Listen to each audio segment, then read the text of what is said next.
சொந்தங்களுக்கு வணக்கம். இது வந்து ரீச்சாவுடைய பேஷன் ஃப்ரூட் பாருங்க, அப்படி தொங்குது பேஷன் ஃப்ரூட் வந்து. என்ன பேஷன் ஃப்ரூட்டில் வந்து சரியான சத்து இருக்குது, மருத்துவ குணங்கள் இருக்குது. ஆனால் இங்கே வந்து பேஷன் ஃப்ரூட்டை வந்து இங்கே தியாகம் பெருசாக விவசாயப்படுத்தினவே இல்லை. நானும் ஒவ்வொரு தோட்டங்களில் நின்று எங்கள்கிட்ட கொய்யாப்பழம் இருக்குது, மாதுளம்பழம் இருக்குது, மாம்பழம் இருக்குது, பேஷன் ஃப்ரூட் இருக்குன்னு சொல்லி காட்டி சாப்பிட்டு உங்களை கடப்பேற்றுறது. நீங்கள் வந்து என்னோட கேமை கேட்குறீங்க, சண்டைக்கு வாரீங்க. நீர் மட்டும் சாப்பிட்டு வீடியோ போடும். உங்களோட வீடியோ பார்த்துட்டு இங்கே வந்தால் ஒரு பழம் இல்லையாண்டு.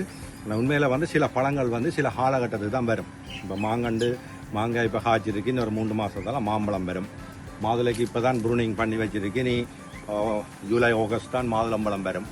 பேஷன் ஃப்ரூட் வந்து எப்போவுமே காய்க்கக்கூடியது, எப்போவுமே வரக்கூடிய கண்டு. ஆனால் பேஷன் ஃப்ரூட்லேயும் வந்து பெரிய அளவில் நீங்கள் வந்து பிடுங்குற அளவுக்கு இல்லை, ஒரு 200-300 காய் தான் காய்ச்சி கிடைக்குது.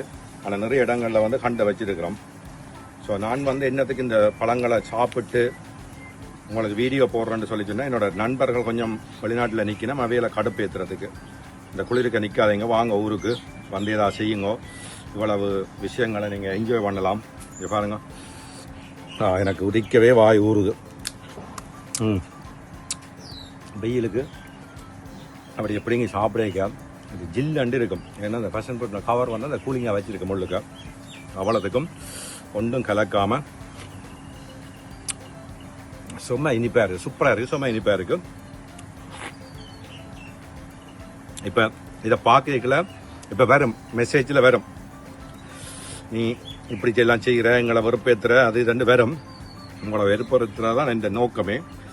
பாருங்க, இதை நொங்கு குடித்த மாதிரி இது மேலே கொண்டே ஒரு 4-5 ஐஸ்கிரீப்பும் போட்டு தண்ணியும் விட்டு மிக்ஸ் பண்ணிட்டு கிரைண்டரில் போட்டு அடித்து போட்டு குடித்தா அடிக்கிற வெயிலுக்கு சூப்பராக இருக்கும். பட் அப்படிலாம் குடிக்கிறது பொறுமை இல்லை.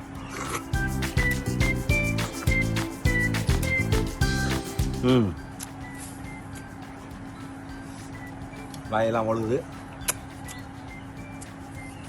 இந்த படம் தான் இப்போ நான் சாப்பிட்டது. பாருங்க, இவ்வளோ பேஷன் ஃப்ரூட் தான். ஓகே, வாங்க, ரீச்சாக்கு வாங்க, இதெல்லாம் பாருங்கள். பழங்கள் இருந்துச்சுன்னா மட்டும் பிடிங்கி சாப்பிடலாம், பிடிங்கி தரலாம். இப்போ நீங்கள் சாப்பிடலாம்னா அப்புறம் பொஸ் வந்தவாறு சாப்பிட சொல்லி நீங்கள் என்ன விடுறீங்களேன்ட்டு மிக்கிறாக்கலாம், சண்டை பிடிக்கிறீங்கள. எல்லாத்துக்குமே ஒரு பொறுமதி இருக்குது. நீங்கள் உங்களோட இந்த மாதிரியான விஷயங்களை வந்து பகிர்ந்து கொள்கிற நோக்கம் வந்து, நான் பேஷன் ஃப்ரூட் சாப்பிட்றேன், நான் கொய்யாப்பழம் சாப்பிட்றேன், நான் மாம்பழம் சாப்பிட்றேன்றது மேட்டர் இல்லை.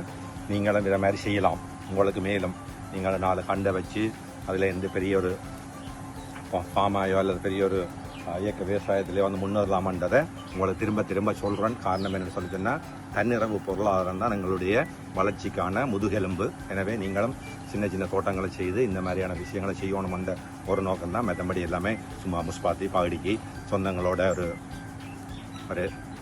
நட்பு ரீதியான உரையாடல் தான். நன்றி. மீண்டும் ஒரு வீடியோவில் சந்திப்போம். பாய்.